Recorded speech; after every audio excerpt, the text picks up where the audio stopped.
When I left Sebastian in Morocco, I had intended to return directly to Paris. But the business of his allowance meant that I had to travel to London to see Bridie. We met in the library of Marchmain House. Do you consider there is anything vicious about my brother's connection with this German? No. I'm sure not.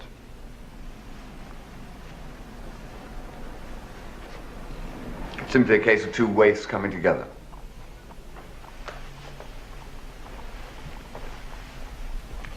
You say he's a criminal? Criminal type. He's been in a military prison, and he was dishonorably discharged. And the doctor says Sebastian is killing himself with drink. Weakening himself. He hasn't DTs or cirrhosis. He's not insane? Certainly not. He's found a companion he happens to like, and a place that he happens to like living in. Then he must have his allowance, as you suggest. The thing's quite clear.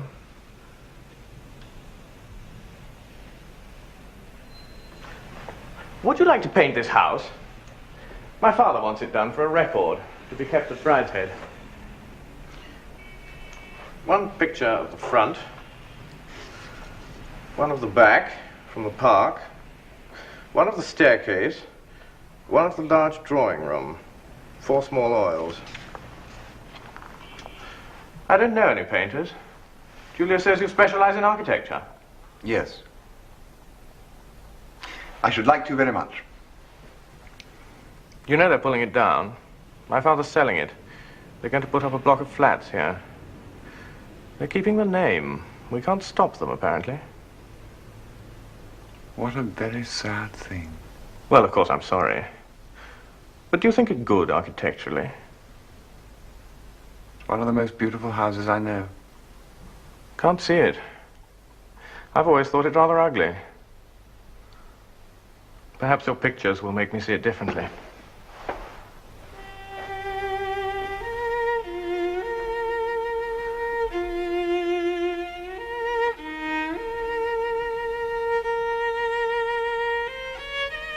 I began in the long drawing room, for they were anxious to shift the furniture which had stood there since it was built. I set out the perspective in pencil, but held back from the painting, like a diver on the water's edge. Once in, I found myself buoyed and exhilarated. I was normally a slow and deliberate painter. That afternoon and all next day and the day after, I worked fast. I could do nothing wrong. At the end of each passage, I paused, tense, afraid to start the next, fearing like a gambler that luck must turn and the pile be lost. But bit by bit, minute by minute, the thing came into being. There were no difficulties. The intricate multiplicity of light and color became a whole. Each brushstroke, as soon as it was complete, seemed to have been there always.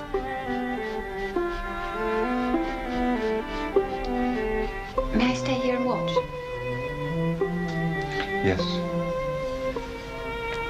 So long as you don't talk.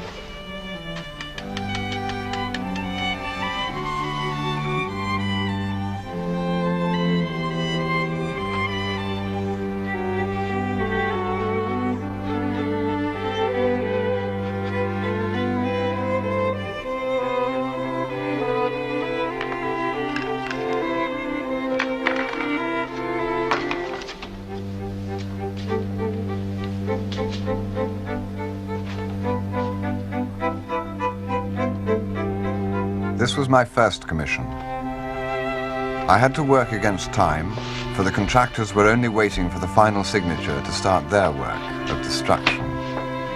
In spite, or perhaps because of that, for it is my vice to spend too long on a canvas, never content to leave well alone, those 4 paintings of Marchmain House are particular favorites of mine. And it was their success, both with myself and others, that confirmed me in what has since been my career. Must be lovely to be able to do that. It is.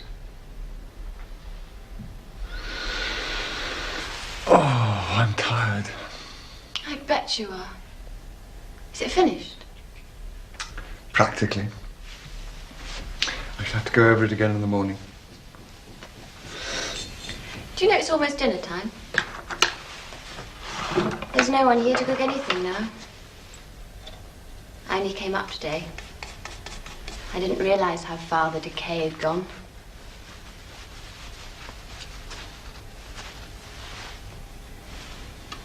You wouldn't take me out to dinner, would you? All right. Oh, thank you. I'll go and get changed.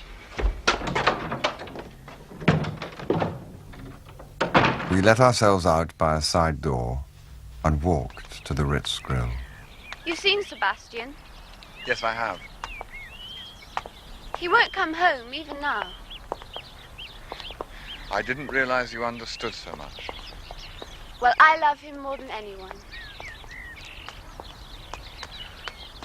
Sad about Marches, isn't it? Very sad. Do you know they're going to build a block of flats? And that Rex wants to take what he calls a penthouse at the top? Isn't that like him? Poor Julia. That was too much for her. He couldn't understand it at all. He thought that she'd like to keep up with the old home. Things have all come to an end very quickly, haven't they? Apparently, Papa's been terribly in debt for a long time, and selling Marches has put him straight again. But what's going to happen to you? What indeed? There are all kinds of suggestions. Aunt Fanny Roscommon wants me to live with her. And then Rex and Julia talk of taking over half of Brideshead and living there. But won't your father come back? We thought he might. But no. They closed the chapel at Brideshead. Did they? Bridie and the bishop. Mummy's requiem was the last mass said there. After she was buried, the priest came in. I was there alone. I don't think he saw me. He took up the altar stone and put it in his bag. Then he burnt the wads of wool with the holy oil on them and threw the ash outside. He emptied the holy water stoup, blew out the lamp in the sanctuary, and left the tabernacle open and empty, as though from now on it was always to be Good Friday. Suppose none of this makes any sense to you, Charles? Poor agnostic. I stayed there till he was gone. Then suddenly there wasn't any chapel there anymore. Just an oddly decorated room. Can't tell you what it felt like.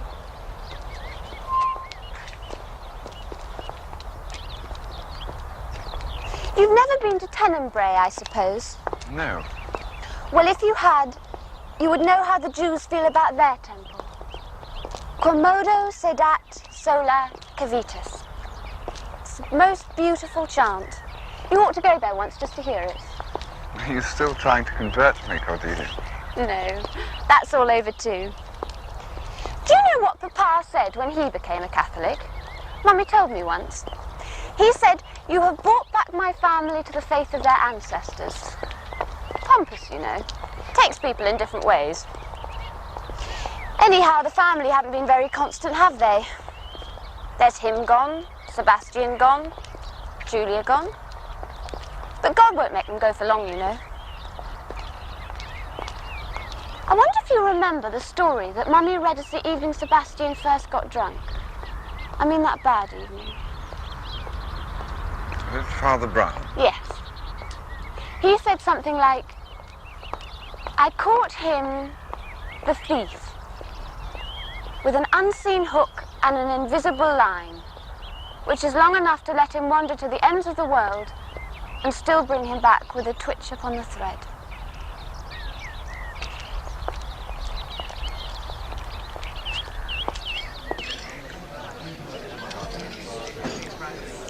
time I've ever been taken out to dinner alone at a restaurant.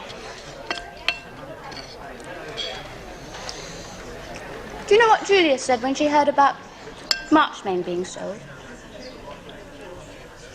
She said, poor Cordelia won't have a coming out ball here after all. It's the thing we used to talk about, like me being her bridesmaid.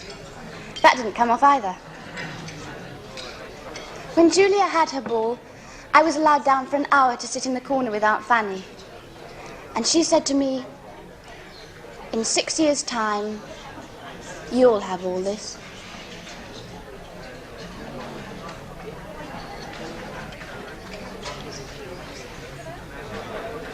I hope I've got a vocation.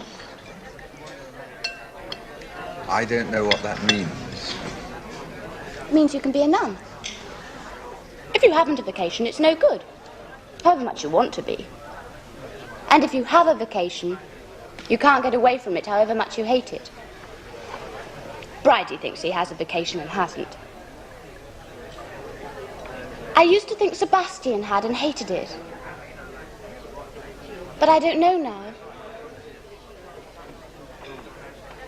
Everything's changed so much suddenly. You'll fall in love. Oh, I pray not.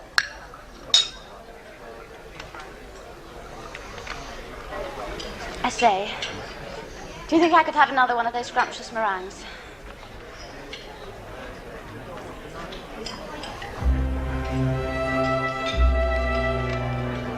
My theme is memory, that winged host that soared about me one grey morning of wartime.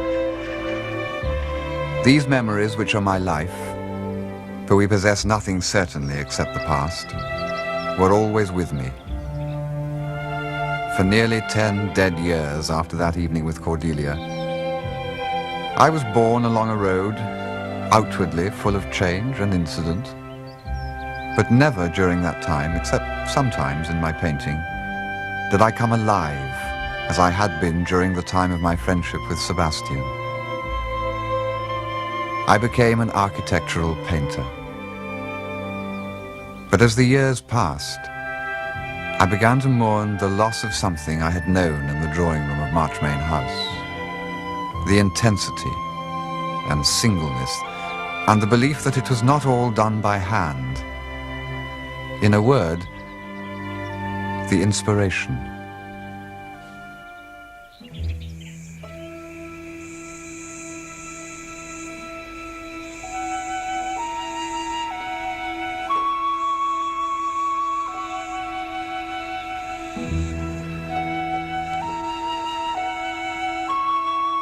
In quest of this fading light, I went abroad, traveling by slow but not easy stages through Mexico and Central America. There, in great labor, sickness, and occasionally in some danger, I made the first drawings for Riders Latin America.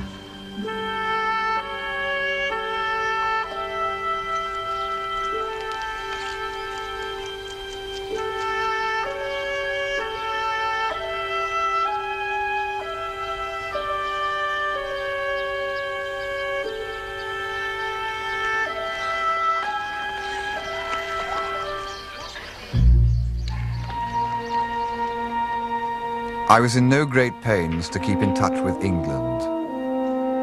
I followed local advice for my itinerary and had no settled route, so that much of my mail never reached me, and the rest accumulated until there was more than could be read at one sitting. But despite this isolation and this long sojourn in a strange world, I remained unchanged. Still a small part of myself pretending to be whole. I discarded the experiences of those 2 years with my tropical kit and returned to New York as I had set out.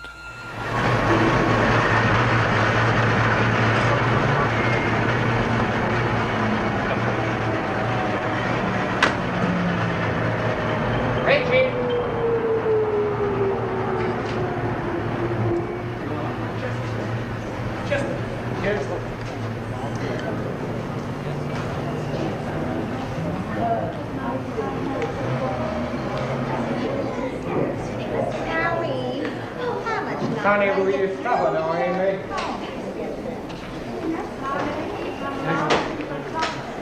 had a suite booked. The name is Ryder. Yes, sir. Has my wife arrived yet? 6, 4, 6, and 7. Mr. and Mrs. Charles Ryder. Your wife has checked in, sir. Would you care to sign the register, please?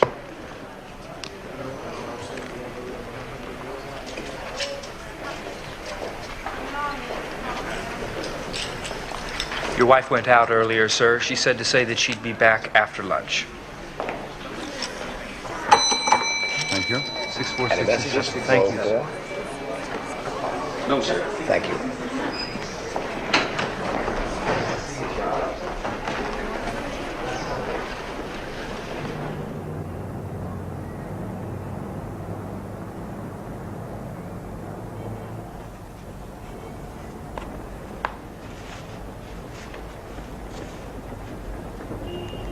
Thank you, sir.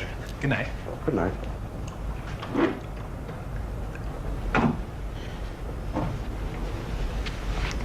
I don't believe you read my letters.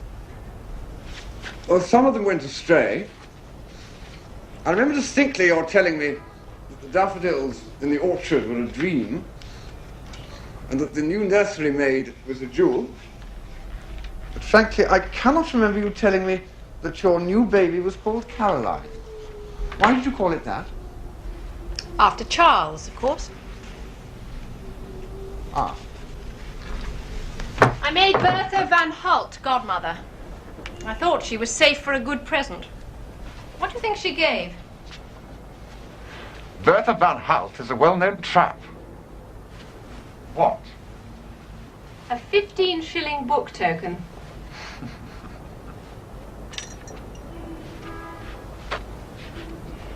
Now that John has a companion, I think Who? that...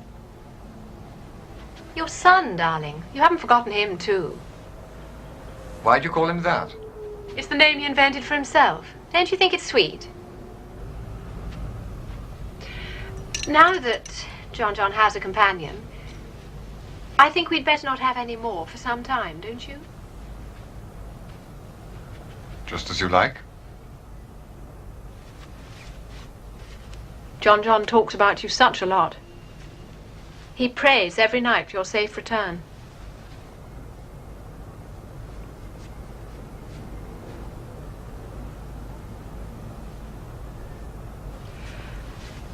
I hope you admire my self-restraint.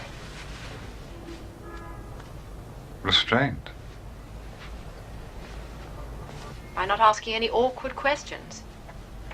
I may say I've been tormented by visions of voluptuous half-castes ever since you went away.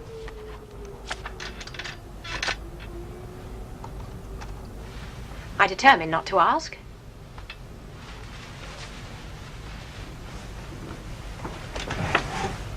And I haven't. That suits me.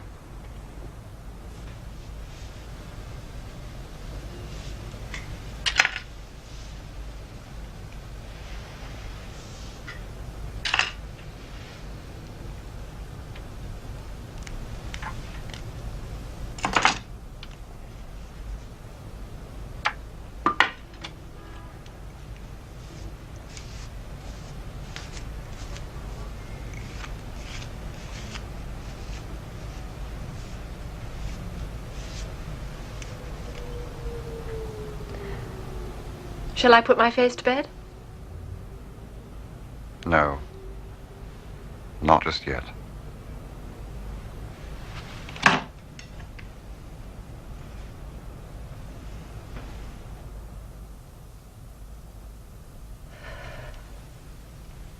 I don't believe you've changed at all, Charles. No. I'm afraid not. Do you want to change?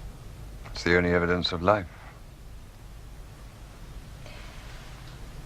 But you might change so that you didn't love me anymore.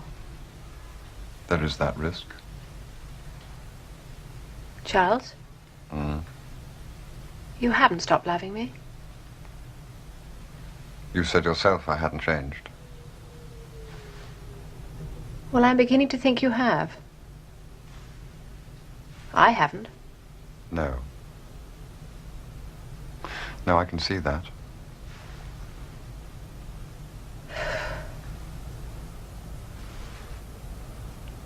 Were you at all frightened of meeting me today? Not the least. You didn't wonder if I should have fallen in love with someone else in the meantime? No. Have you? You know I haven't. Have you? No. I'm not in love.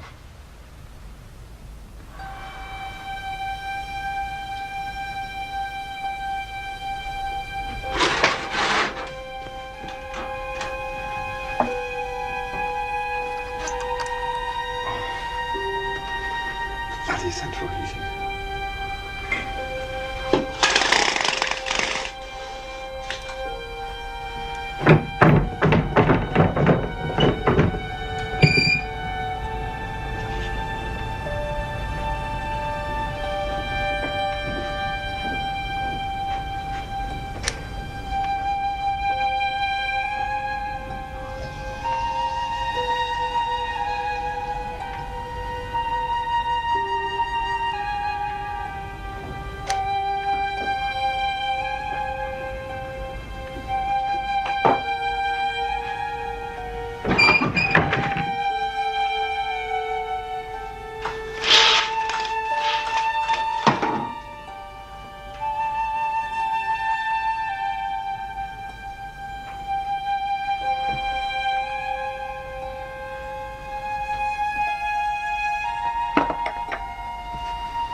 Lights out?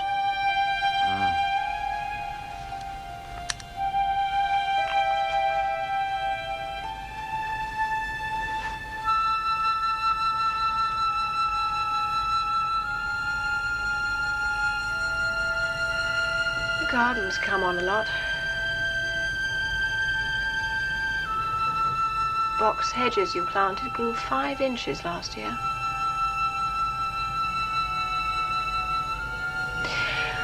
Of course, darling, I can see your new pictures are perfectly brilliant and really rather beautiful in a sinister sort of way, but somehow I don't feel they're quite you.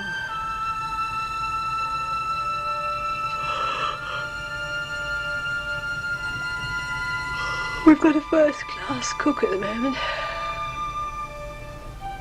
You'll be really impressed.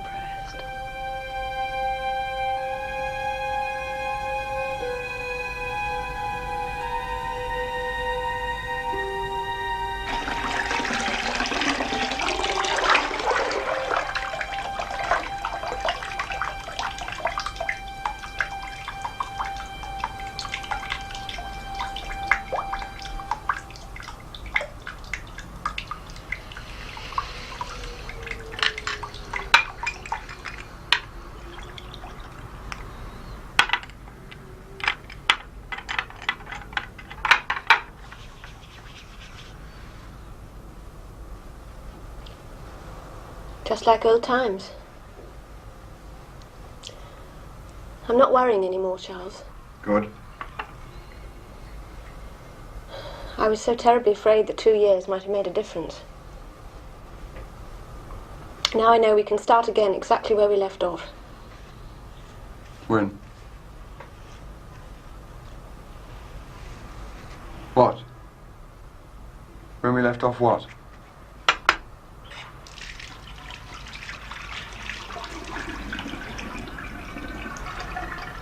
When you went away, of course. You're not thinking of something else until time before? Oh, Charles, that's old history. It was nothing. It was never... It's all over and forgotten. Just wanted to know. So, we're back where we were the day I went abroad, is that it?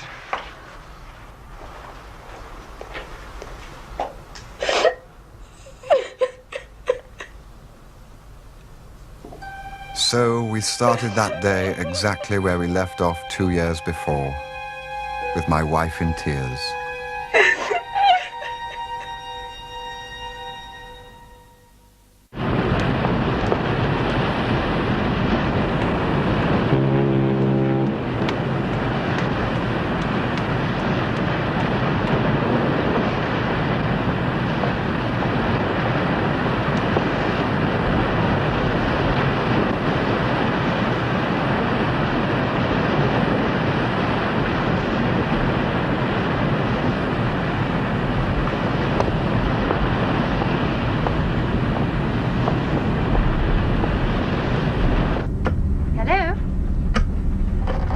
Hello? In the dressing room, please. Charles, I'm just arranging our little party this evening. Julia? Celia? Celia Ryder. Oh, it's lovely to find you on board. What have you been up to? Oh, come and have a cocktail this evening and tell me all about it. Good. See you then. Julia who? Mottram. I haven't seen her for years. Hello? Operator, could you get me I had not seen Julia since the private view of my first exhibition, where the 4 canvases of Marchmain House, lent by Bridie, had hung together, attracting much attention. Those pictures were my last contact with the floods. Our lives, so close for a year or two, had drawn apart. Sebastian, I knew, was still abroad. Rex and Julia, I sometimes heard it said, were unhappy together. Rex was not prospering quite as well as had been expected. I saw their faces now and again peeping from the Tatler, but they and I had fallen apart into separate worlds.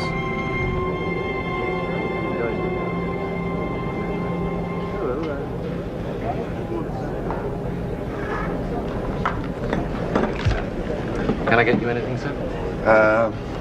Whiskey soda, no ice. Oh, I'm sorry, sir. All the soda's iced. Is the water iced? Oh, yes, sir. That'll do.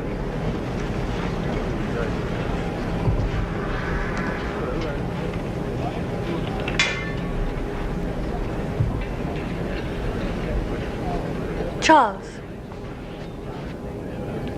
Hello. I heard you were here. Celia telephoned to me. It's delightful. Will you join me for a drink? Thank you. What are you doing? Waiting. My maid's unpacking. She's been so disagreeable ever since we left England. She's complaining now about the cabin. I can't think why. It seems the lap of luxury to me.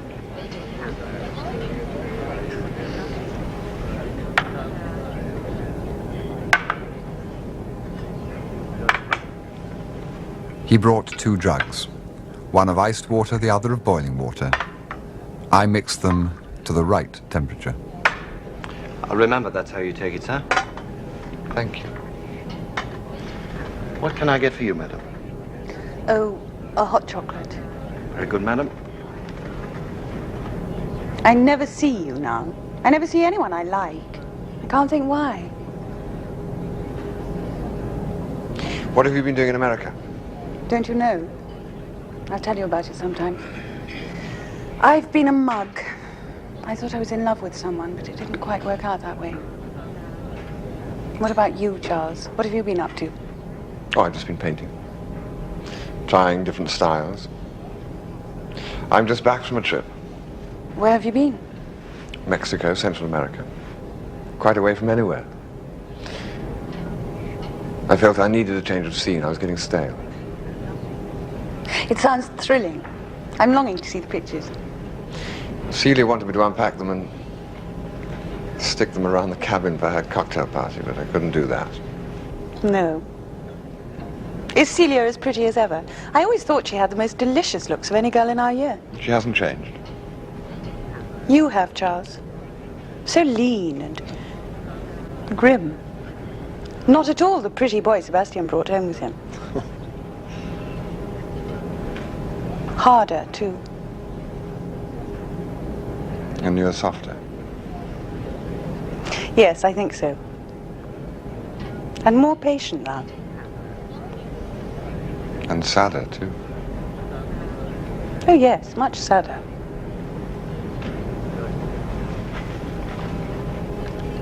Facing into the room, please. My wife was in exuberant spirits when 2 hours later Just straighten it out. I returned to the cabin. There you are. I've had to do everything. How does it look? You must go and get dressed. Where have you been all this time? Talking to Julia Mottram. Do you know her? Oh, of course you were a friend of the Dipso brother. Goodness, her glamour. She greatly admires your looks, too. She used to be a girlfriend of boys. Surely not. He always said so.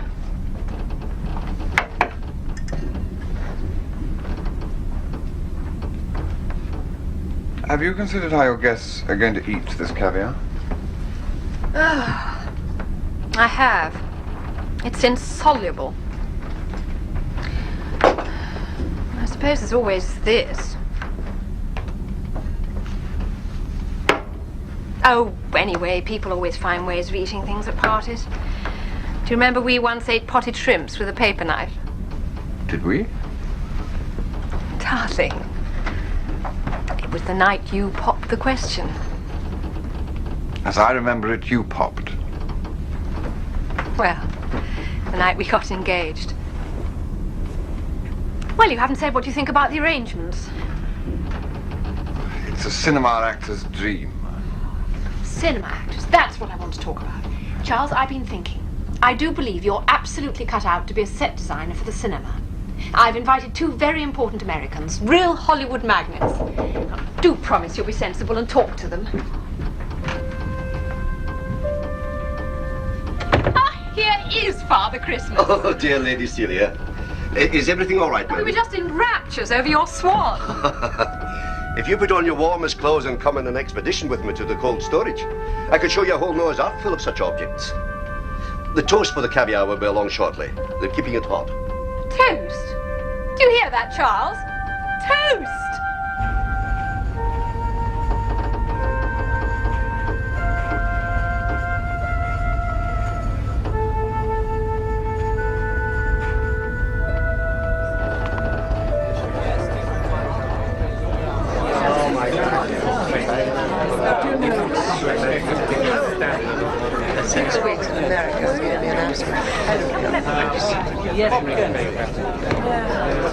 I do believe you've taken against my swan. Well, we were now, just don't worrying be about... beastly about it in front of the purser. I think it was sweet of him to think of it. You know, if Charles had read about it in a description of a 16th century banquet in Venice, he'd have said those were the days to live. But in 16th century Venice, it would have been a somewhat different shape. Hello. How are you? I'm so glad you could come, because I wasn't sure what you were about it. Yes, Celia, what a beautiful swan. Isn't it lovely? I hate to spoil the fun, but it looks like we're in for a storm. Now, how can you be so beastly? Anyway, storms don't affect a ship this size, do they? Well, it might hold us back a bit. But it won't make us sick. Well, that depends how good a sailor you are. I'm always sick in storms, ever since I was a boy. I don't believe a word of it. He's simply being sadistic. I must show you a photograph of the children. Do you know Charles hasn't even seen Caroline yet? Isn't it really? I feel I know you through and through. Celia's told me so much about There were no friends of mine there, but I knew about a third of the party and talked away civilly enough. But all the time, I thought only of when Julia would come.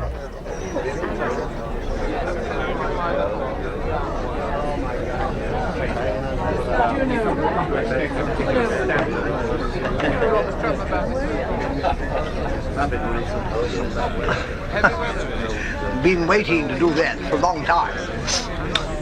Bet you don't know how many drops in a minute. I do. I've counted. I've no idea. Well, guess. Look, a tenner if you get it wrong, and half a dollar if you get it right. That's fair, isn't it? 3. Cool. You're a sharp chap, aren't you? You've been counting too, haven't you? Tell me, how do you work this one out? I'm an Englishman, born and bred. This is my first time on the Atlantic. You flew out? No. Came round the world the other way and crossed the Pacific. You are a sharp chap, no mistake. I made quite a bit out of arguing on that topic. Well, I better skedaddle. No. Toodle-oo.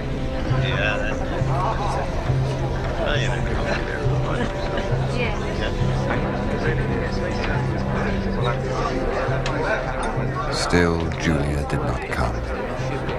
And the noise of 20 people in that tiny room was the noise of a multitude. Charles, this is Mr. Cragg of International Films. So you're Mr. Charles, Right. Yes. Well, well, well. Our purser says we're in for some pretty dirty weather. Now, what do you know about that? Rather less than the purser. I'm sorry, Mr. Ryder. I don't quite get you. I mean, I know less about that than the purser. That's so. Again in half an hour and go on meeting every half hour for days. I've enjoyed our talk. I hope it'll be the first of many. You must promise me to bring that distinguished-looking husband of yours to my little do on Tuesday. Oh, we'd love to. Are you having one? Yes. Do tell me, how did it feel meeting Celia after 2 years? I know that I should feel indecently bridal. But then Celia has never quite got the orange bottom out of her hair, has she? I said pretty.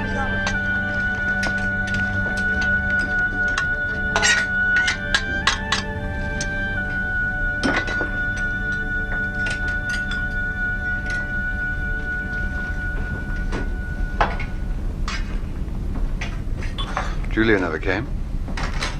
No, she telephoned. Couldn't quite hear what she said. There was so much noise going on. Something about a dress. It was quite lucky, actually. There wasn't room for a cat. It was a lovely party, wasn't it? Did you hate it very much? You behaved beautifully and you looked so distinguished. Who was your red-haired chum? No chum of mine. Oh, very peculiar. Did you say anything to Mr. Cram about working in Hollywood? Of course not. Charles, you are such a worry to me. It's no good just standing around looking distinguished and being a martyr for art. Come on, let's go to dinner. We're at the captain's table. I don't suppose he'll dine down tonight. It's likely fairly punctual. Just see if I can find the dining room. This place is an absolute maze.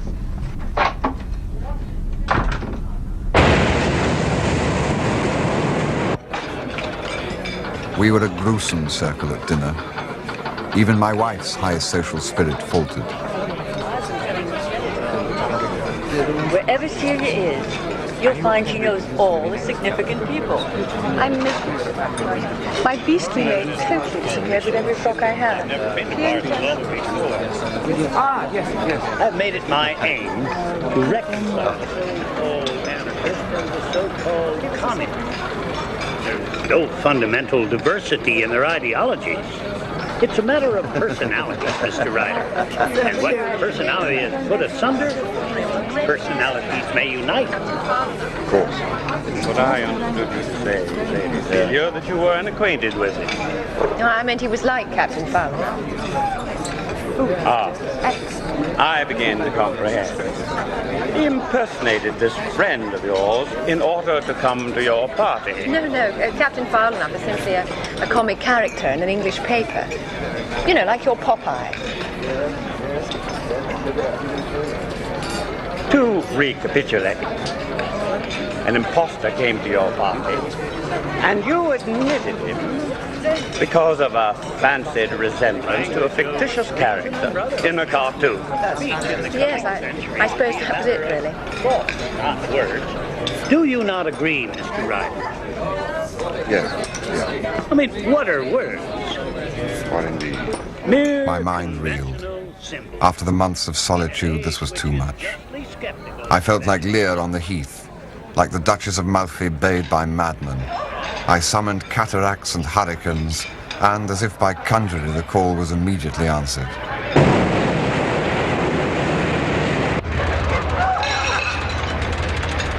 I know I'm a little drunk, or it's getting rough.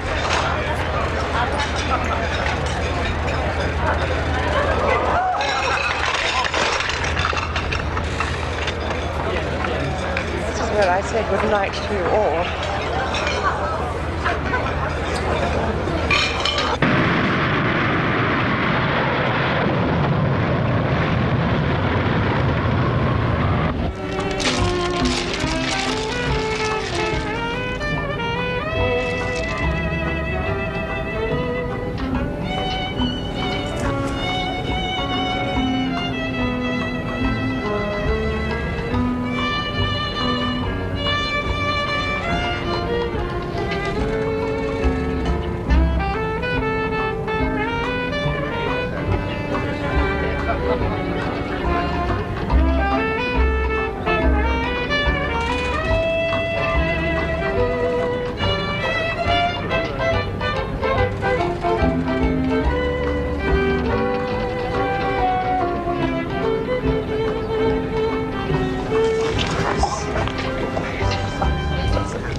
Like King Lear.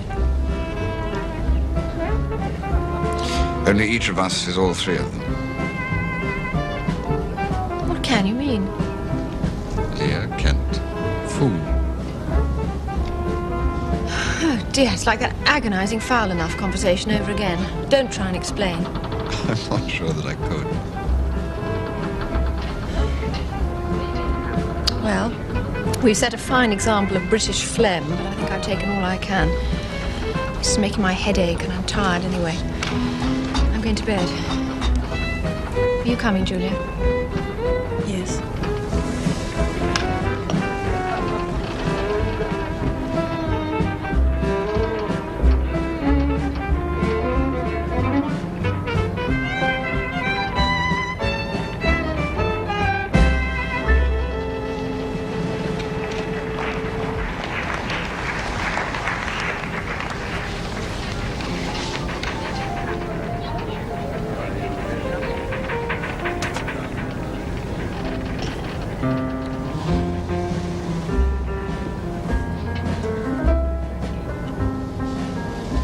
Will you be joining in the Tom Bertha this evening, sir?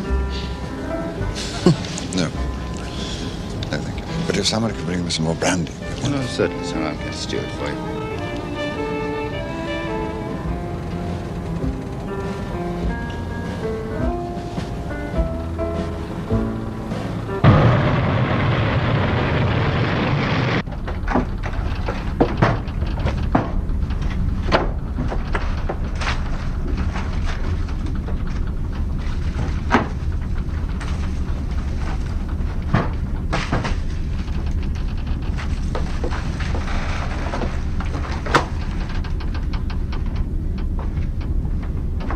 Charles, is that you?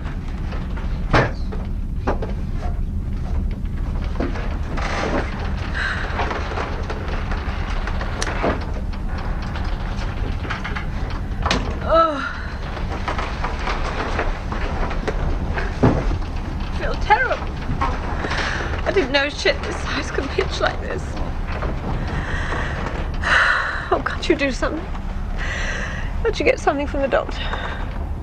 I'll call the steward. Give her something. Look, why don't I sleep next door? Then I won't disturb you.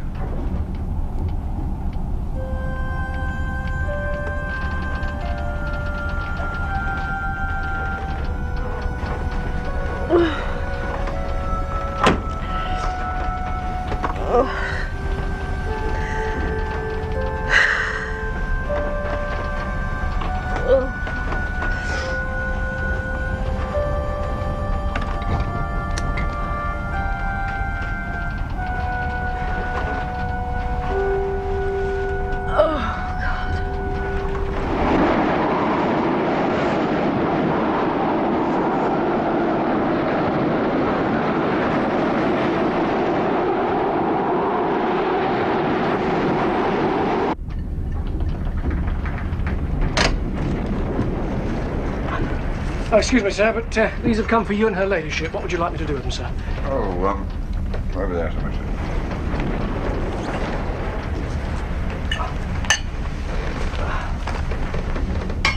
What news of the storm? Well, the wind's dropped a little, sir, but it's still blowing quite hard, and there's a heavy swell.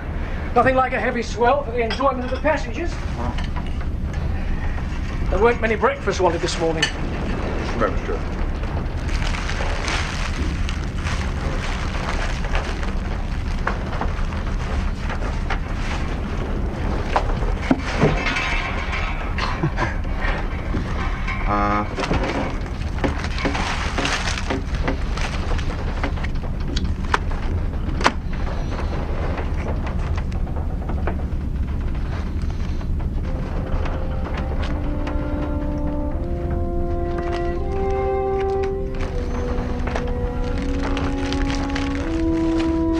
These delivered to Lady Julia Mottram's cabin?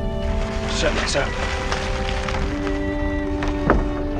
And steward, would you ask the barber to call? Very good, sir.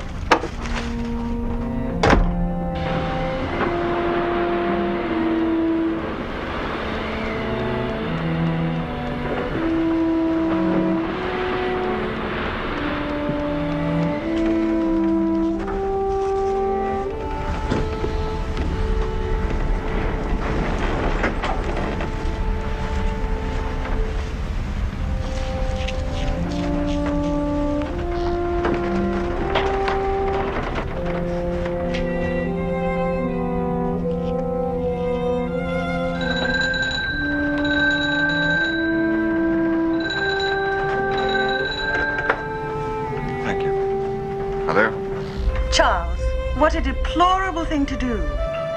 How unlike you. Don't you like them? What can I do with roses on a day like this? Smell them.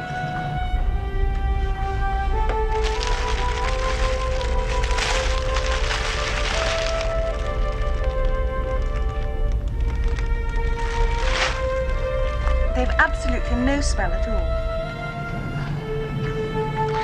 What did you have for breakfast? Muscat grapes and cantaloupe. When am I going to see you? Before lunch? I'm busy till then with a massage. A massage? Yes, isn't it peculiar? I've never had one before, except once when I hurt my shoulder hunting. What is it about being on a boat that makes everyone behave like a film star? Well, I do. How about these very embarrassing roses? I'll see you on deck about 12:30. Marvelous. You might not recognize me. What do you mean? I'm having my beard removed. How dreadful. Sounds like an operation.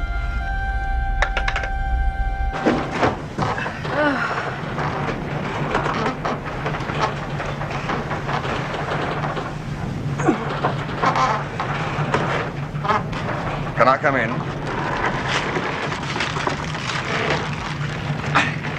I thought these might cheer you up.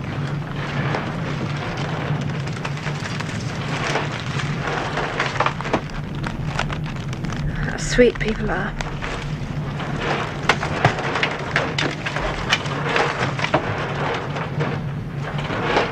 I take it you're not going to get up. Oh, no. Mrs. Clark is being so sweet. Don't bother. Come in and tell me what's going on sometimes. Oh, no, dear, the less we're disturbed today, the better.